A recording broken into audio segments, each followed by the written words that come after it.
Hello, everyone. Welcome back for our next session. It's going to be about sticky pitches, crafting an unforgettable founder story. Very interesting topic. And today with us is Danielle Deavens. Thank you for joining us. Danielle is a storyteller by trade. After graduating from Elon University with a degree in journalism and starting her career at magazines like Essence and Food Network, she pivoted into startups through a post-grad fellowship. She then co-founded Ball Exchange, a 2020 Arch Grants winner. Having pitched for and raised hundreds of thousands of dollars, equity-based and no dilutive, Danielle now helps other founders tell better stories in pitches, program applications, and beyond. She works closely with the Scandalaris Center founders as well as fellow grantees as an expert in residence for Arch Grants. So thank you, Danielle, for being with us today. Thank you. Can everyone hear me? Yeah? Okay. So thank you so much for that introduction. Again, I'm Danielle Deavens, and we're going to be talking about crafting an unforgettable founder story today. So before we get into the meat of this presentation, I just want to get a sense of who's in the room. So raise your hand if you are a startup founder who has a product in market with users making money. Okay. Raise your hand if you have an idea for a business and you are, maybe it's still in your head, maybe you've been talking to customers, but it's not quite out in the world yet. Love that. And raise your hand if you're here for some mystery third reason and you just are really excited about storytelling. Okay, amazing. So thank you all for being here. I love to get a sense of who's in the room and just understand kind of what our comfort level might be with telling our founder story. So I can actually skip past this part because I already got a really good introduction, but I have a company called Bold Exchange. I also have a platform called Storied Start, where I have all sorts of resources for early stage startup founders like me who are breaking into startups from various different industries and are trying to get their footing. And I've raised a bunch of, I've raised money, I've done lots of pitch competitions, I've pitched in a lot of places, so this is a topic that I really love to talk about. So there's two things I want you to walk out of the room with today. Number one is an even better pitch than the one that you have been sharing with people when you introduce yourself or your business. And the second is a framework for how to craft a really good pitch for your business or yourself. So I don't want to just leave you with this one pitch that you're going to use forever. Your business is going to shift over time, and with that, so will the way that you talk about it. So the framework will help you to understand how you can build a new founder story as your focuses shift or as you even start another business. Okay. So the first thing that we're going to do, this is going to be super interactive, y'all. So we've got to get very comfortable very quickly. We're going to break into groups of 2 to 3. And before you get started doing that, number one, ideally this is not someone that you came here with today. So if you are in a group of people, I'd love for you to mix that up, and you'll see why at some point. And then once you get into those groups of 2 or 3, and make sure it's only 2 or 3 people, this is going to move lightning fast. So I want to make sure everyone has enough time to talk in between when we do our little breakout sessions. I want you to say your name, what you do, and why it matters. So regardless of whether you have a business or you work for a business or you just have an interesting project in mind, I know you have a name, I know that you're doing something, and I know that the something matters. So I want you to take 60 seconds each to do that. I'll give you like a minute to get in your groups, and then about a minute each to introduce yourselves. And again, if you find yourself in a group of 4, break into pairs. Okay, I'll let you go ahead and do that now. Okay, so I said we're going to get really comfortable, right? So the next thing I ask, if the person next to you does not raise their hand, don't be offended. But if you heard someone give a really good, concise elevator pitch that you were blown away, raise your hand. Okay, I love that. So because I saw your hand first, you don't have to give the elevator pitch. I want to hear the person you raised the hand about to give the elevator pitch. But this is a safe space, right? We just said we're going to get comfortable. We're very comfortable. We're family now. So I want you to stand up, tell us your name, what you do, and why it matters. Sure. Good afternoon. Good morning, everyone. I am Dr. Candace Anthony. I am the founder and CEO of the Ellis Agency. The Ellis Agency is a mental health pilot practice that is focused on clinician development and supervision. And why it matters, I'll try not to go on the rant, but why it matters is thank you. Thank you. Can everyone hear me? Yeah. Okay. Why it matters is because I think it's on now. Okay. Why it matters is because the way a clinician is supervised directly impacts the mental health outcomes for the clients that they're seeing. And if we don't have people who are appropriately supervised, you are literally impacting the mental health of the community. That was great. There we go. Yes, round of applause. Thank you. Sorry. Thank you so much. Now I see why you raised your hand. Okay. So I appreciate you putting our friends on the spot. I won't ask anyone else to do that. So if you've been sweating, you can stop now. Okay, so what we're now going to do is get into a framework that I've developed for how to tell an even better version of your story. So it's called the 3 M's. Hopefully that's very easy for you to remember. It's moments, milestones, and merit. So basically, everyone has these in their life, in their career, in their professional experiences, moments that maybe make a light bulb go off and you realize that there's a problem that needs solving. There's milestones that you'll hit that will show you you're on the right track to solving that problem. And then there's merit that you have already inside of you in your experiences in your life that have made you and your team the right people to solve this problem. So, and if you are furiously taking notes, that's great, but I will also have an opportunity for you to get a one-pager that has all this information. So, the 3 M's, moments, milestones, merit. We're gonna dive in and then we'll be sharing a little bit with our teams. So, moments. There's lots of different moments, maybe you've heard of them. Light bulb moments, right, when you realize that there's a problem.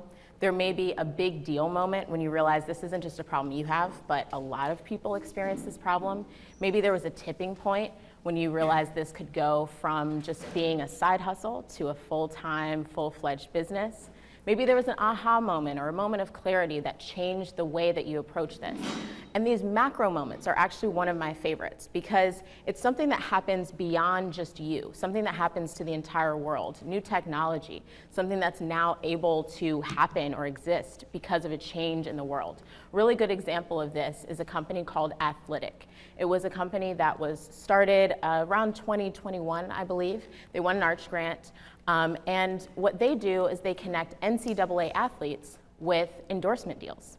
So they are able to have brands hire these NCAA athletes to make money off their name, image, and likeness. And if you're an athlete or you follow sports, you know that NCAA rules originally did not allow that.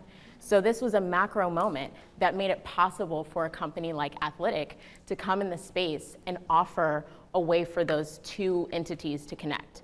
So you maybe have a macro moment, maybe you don't, but there's some type of moment that's happened that led you to build your business, work on your project, have your idea. So what I want you to do is take 90 seconds. You can use your phone, you can use, I see people have notebooks. If you need a sticky note or some sort of writing tool, let me know. But you'll take 90 seconds and I will be timing you again, so be quick about it, but these should be top of mind moments. So the biggest moments that have really shaped the way that you approach whatever you're working on. So take 90 seconds to do that on your own, and I promise you'll have time to share with your team. So no sharing yet, just take 90 seconds on your own. Go ahead. Okay, so now we're gonna share with our groups. So you're going to take some time to share with your group or your partner the top 3 or 5 moments that have shaped what you're working on. And what I want you to do is when you see someone's eyes light up or they say, wow, that's really interesting, just put a check mark next to that moment that you just said. We're gonna use a little bit of subtle feedback from our peers to inform which moments we wanna highlight towards the end. So just for now, all you'll do is circle it, underline it, put a check next to it, and now I want you to just take about 30 seconds each to share with the groups that you formed earlier. So go ahead. Okay, so Next is milestones. So again, these are our traction points, right? How we know we're on the right track. So this might be if you are not in market yet, maybe this is the number of conversations you've had with potential customers, people in your ideal customer profile. Maybe you already have users, but you're not generating any revenue yet. You just got some beta testers. That's an interesting stat that you might want to share. How many people are working or are looking at what you've built? Maybe you have some big deal customers. So you are in market and you have that really nice startup slide of all the logos that you've worked with. I love that one. Maybe you have a revenue milestone you've recently hit. Maybe it's total revenue or it is annual recurring revenue. Maybe you're trying to reach profitability, right? That's a big milestone. There could also be an important opportunity that you want to highlight. So a good example of this is I have a friend who has a fragrance brand. You may have heard of Mudo. It's made by someone named Brianna Arps. She's actually a St. Louis native. She also won an Arch grant a few years ago, and she was in the Sephora accelerator. So that means that at the end of the accelerator, she gets to be on the shelves of Sephora.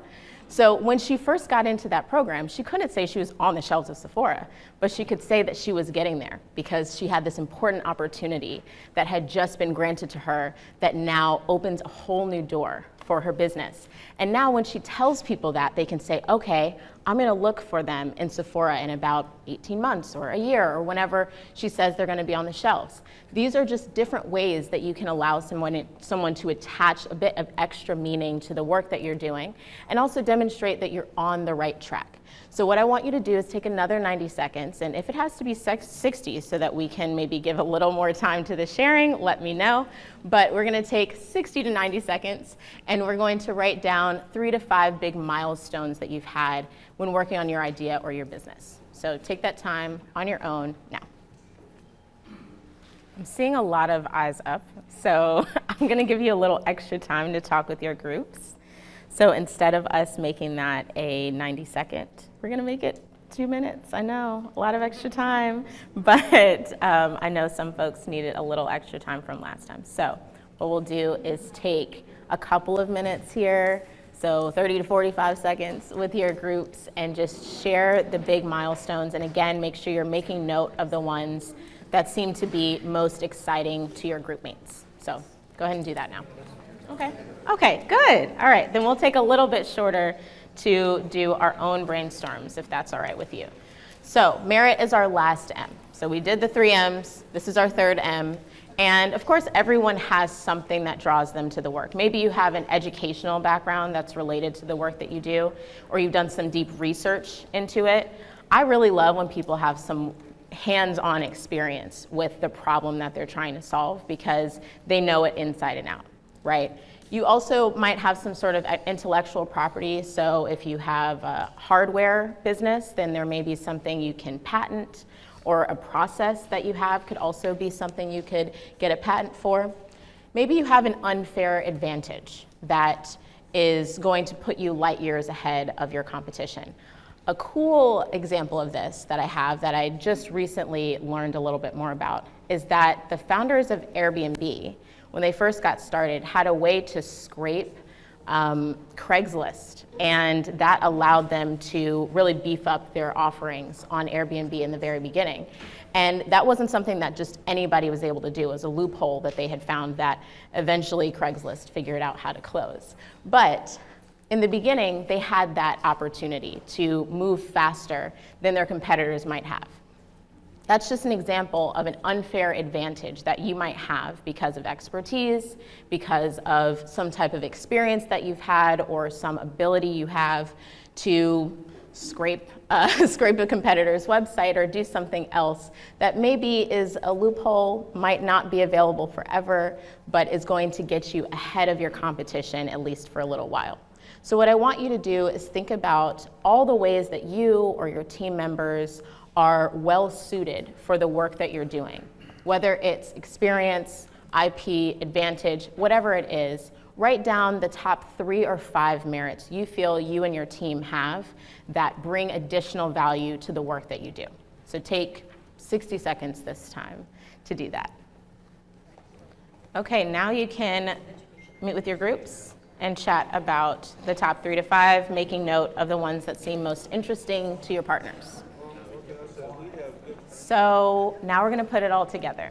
You have been making a note of the most exciting bits and pieces of what you have to offer. So we went through the 3 M's, we went through your moments, your milestones, your merit, and now we're going to put that into a new pitch. So like I said, your pitch is really just a story that you tell about who you are, what you do, and why it matters. So now what you're going to do is share. This doesn't have to be exactly what it looks like, but this is just an example of how you can mix up those 3 M's into a really exciting story. So maybe if I said I am Danielle Deavens and I'm the co-founder of Airbnb, I'm not the co-founder of Airbnb, hopefully you know that by now, but at Airbnb, we allow people to make a little extra money off of the extra room or the couch in their house on a highly visual platform that makes people want to stay, unlike Craigslist, right? So my light bulb moment happened when me and my struggling roommates decided to open our space, our apartment up to people who were in town for a conference, and they literally stayed on air mattresses in our apartment, and it was our air bed and breakfast.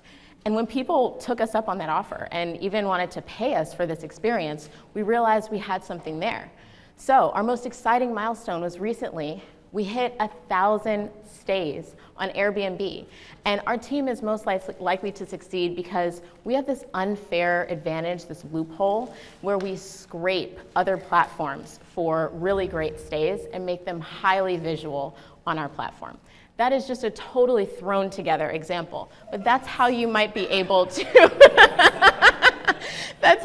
I promise I didn't practice that, but that is how you might be able to put together your 3 M's, a little bit about your business, and tell a really compelling story that not only do you get excited about, but the person that you tell that to gets excited about, and then they can retell that story to other people when they meet them. I promise you that is the real power of storytelling in your business, is not just when you tell the story, but when the person you told it to shares it with other people. So what you're going to do is you're going to take a few minutes. They're going to feel luxurious because I've only given you 60 seconds so far. You're going to take 3 or 4 minutes, and you're going to put all of this together in your own new pitch. So this is going to be solo work. I promise there will be time for you to share, but for now, you're going to take 3 minutes or so and put all of your 3 M's together. Go ahead. Cheers. So this time I'm not going to call on you unless nobody volunteers, and then I'll be forced to do that. So don't force my hand, guys. But I need you to now share some of those pitches that you put together. I'd love to hear, oh my gosh, we already have one before I even, this up here is really on fire. So I'm going to need the people in the back and the people on this side to not let them show you up. Okay, but I saw your hand first. So, oops, sorry. Thank you.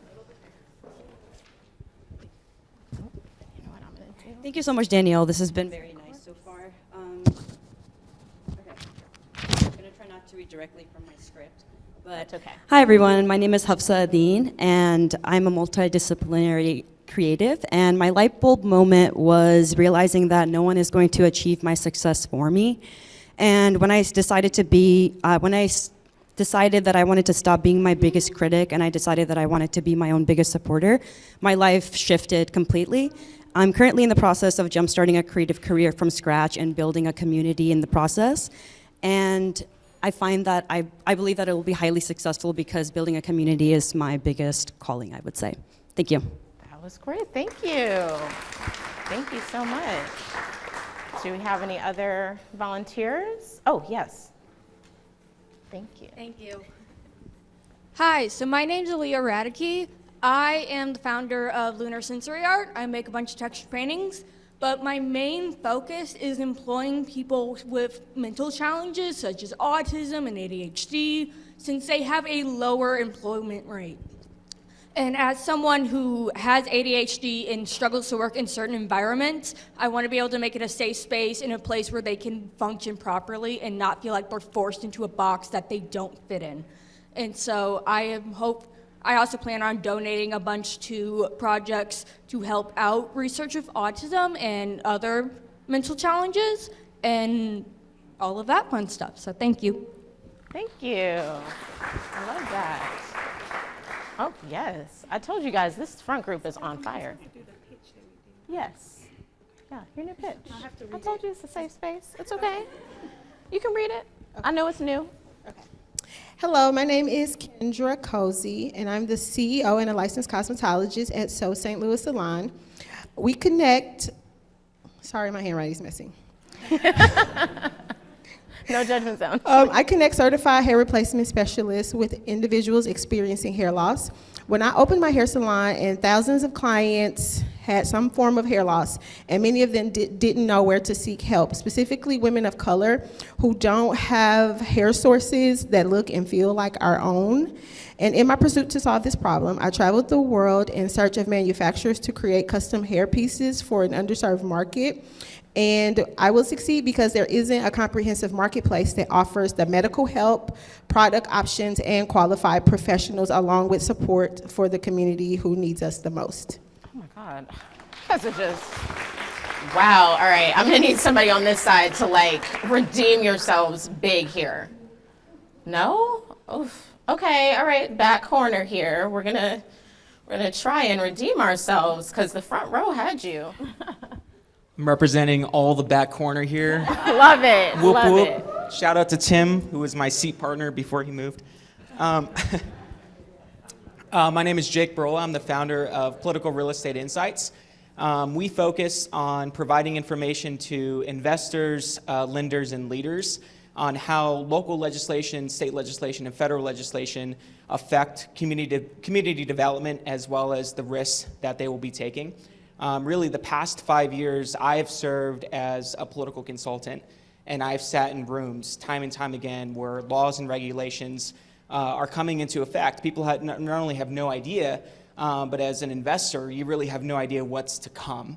And so really the goal was to provide access to that information. Some of the milestones that we're hitting at PRI here is we're about 12 weeks out from a minimum viable product, which is really exciting. That'll focus on the St. Louis region alone and the 80 municipalities that exist within inside of it. We've also won an Amazon grant, as well as if there are any developers out there, JetBrains has also awarded us a grant, so we're really excited for that. And really some of the competitive edges that we have is we're able to not only scrape local data, but treat municipalities as municipalities, not just St. Louis region, but we're looking at the municipality inside of the municipality, right? What's Tower Grove North versus Tower Grove South? How are those being treated differently from laws and regulations? And second is we have an algorithm that we've developed that allows us to correlate existing market data like vacancy rates and property valuations on the residential side and put them against the types of laws and regulations that we're looking at. Thanks. Okay. Back corner redeemed themselves. All right. So that was quite impressive. Anyone else want to share? Oh, okay. Oh, I love a call out. You know I love a call out. Okay. I was volunteered involuntarily. Voluntold, honey. Okay. Okay, so it's tough to follow, but my name is Jessica Gaines, and I am with POM, stands for Peace of Mind. We're a general construction and project management company specializing in construction programming. We work with nonprofits and CDCs in the St. Louis area.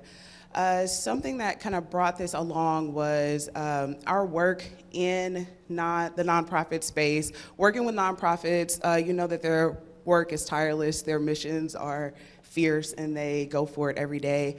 Something that they may be lacking in is the understanding of how to navigate grants, housing grants, working with city government to get the funding that they need to keep those resources going in those communities. So me being new to that space, I found that my expertise, or our expertise, was very much valued. Immediately we were called upon by multiple organizations asking, how do we do this? How can you help us? How can we get more involved? How can we get the funding that we needed? And so a huge milestone for us was in the first 5 years of business, having 3 nonprofit organizations reach out to allow us to help them with grant writing, to allow us to help them with structuring their project management. And that's an edge that we have. We're developers ourselves. We've been through the process, not as a nonprofit, but just on our own. And so we understand how difficult that process can be. And with 20 plus years of experience in real estate, we understand that mission is not everything. There has to be a value proposition, not only for the people that you're serving, but for the neighborhood that you're serving in. Great. Oh my God, okay. I asked y'all to redeem yourselves and you did it, so I'm satisfied, I guess. You guys did a great job. So I appreciate everyone who volunteered or was voluntold to share their pitches, share a little bit about their business. It's not always easy to do that, so kudos to you for sharing about what you're working on. I was going to share a little bit of my advice for how to pitch your business in various settings. So I mentioned I've pitched a lot of different places, and I think the number one thing, and this is something all of you did well, is to speak confidently. You know more about your business than anyone else in the room. So you can't say that you maybe know the industry the best or you know the product the best, but you know what you're working on better than anyone else in the room. So you should speak that way. You should definitely come in, be open, be excited about what you're working on, and I promise that will be infectious. So when you are talking to people, be conversational. I know everyone has a slightly different cadence in their voice, but make sure that you are switching it up a little bit. And if you need help practicing that, my tip is that I will do a pitch anywhere. I mean, like in the kitchen, I'm talking to myself, okay? I'm driving, I'm doing my pitch. So doing it outside of the confines of just looking at your computer and pitching in front of a room of people will really help you to vary the way that you talk about what you're working on. Obviously, you don't want to just use a script. So today we went off of that, all right? That's okay to share based on a script that you just put together. But over time, you want to get it into a different mode than just written. You want to be able to say it in a way that feels really comfortable. And usually that's going to be different than how we would write it. So don't just rely on a script when you're pitching your business. And of course, you want to keep it succinct, keep it simple, make it so that people can follow it. And like I mentioned before, the power of you telling your story is not really just in that one-to-one experience. It's not just when I stand here and pitch my business to all of you. It's when you are able to recall the information that I just shared and share that with other people. I can't tell you how many times doors have been opened for my business because other people were able to retell the stories I told them about the work that I'm doing. So that's the real power of telling a story. That's how humans are able to take in a lot of information, remember it, and repeat it. So you want to tell strong stories when you talk about your business. Now, before we wrap up, I'm told I have a few minutes, and I want to know if anyone has any questions. These are going to be super quick because I think we only have time for a few. Front row, y'all, I'm telling you, they are killing it. Okay. If you'd like to stand up, you can. Okay. You just mentioned just now that a pitch should be concise, and just kind of considering that now we're in an age where it's kind of hard to stay engaged with social media. We're constantly swiping. How long should a pitch be, like typically? It depends on the space. It depends on the situation. So if you're doing a pitch for funding or at a pitch competition, that could be from anywhere from 5 minutes. I've seen 10 or 15 minutes, and you could even have a bit longer than that. Usually 15 is like the cap of that. For any experience where you're having judges or people that are hearing a lot of pitches at once. If you're just talking one-on-one with someone, I would keep it to like 30 seconds, right? Because you don't want to be that person that's droning on about what you do, and you don't give the other person any room to speak or ask questions. So that's where this part comes in handy. Start with the basics, right? And allow that person to find an entry point to ask a question. So you don't have to share everything about your business up front. You can just share the basics. Maybe it's a one-liner, maybe you have 2 or 3 sentences that you always say, and then you can allow them to ask some questions and dig in a little further.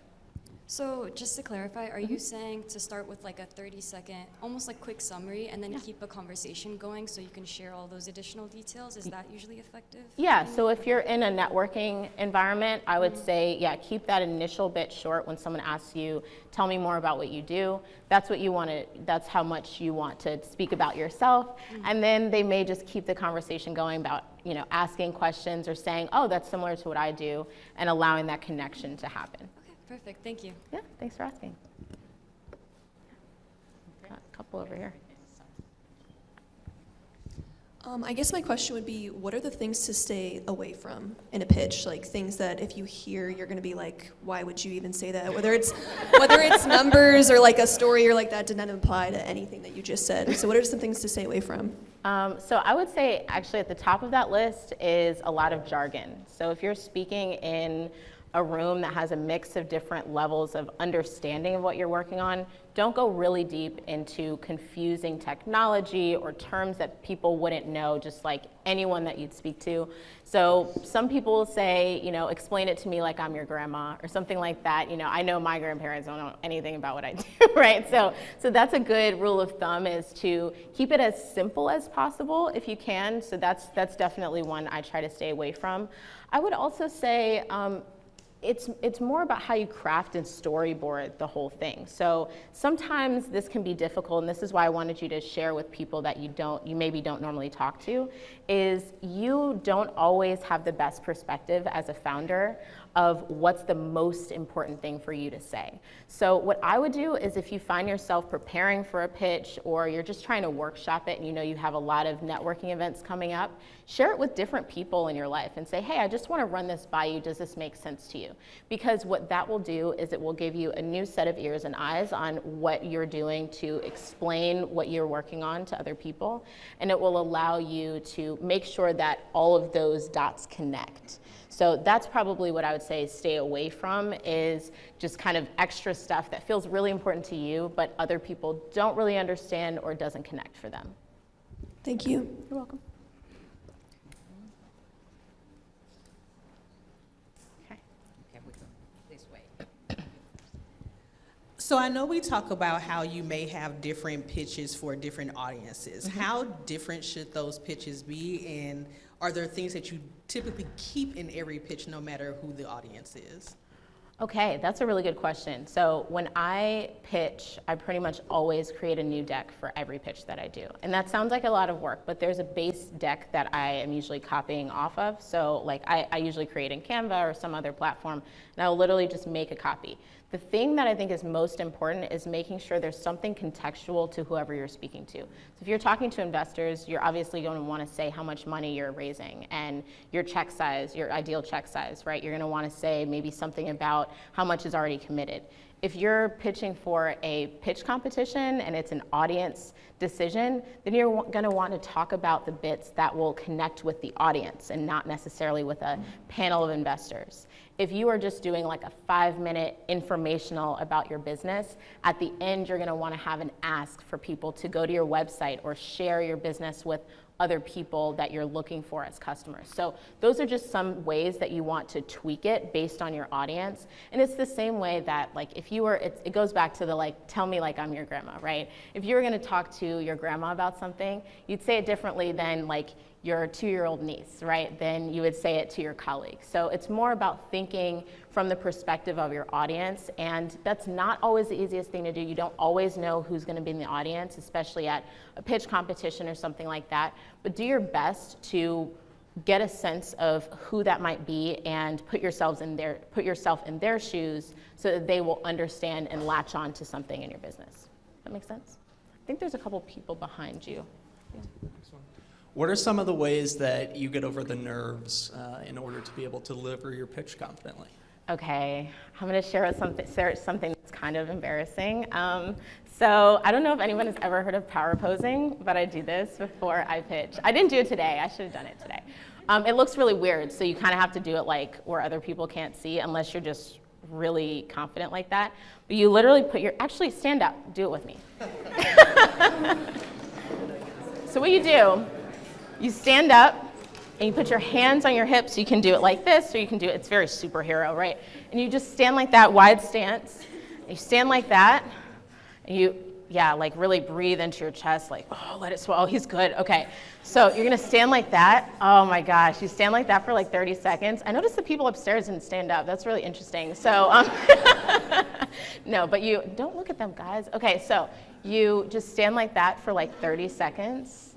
And allegedly, it does something in your brain where it makes you really confident. I don't know. It works for me. I don't know if it's a placebo effect, but I sometimes will do that if I find myself getting really nervous. You can sit down.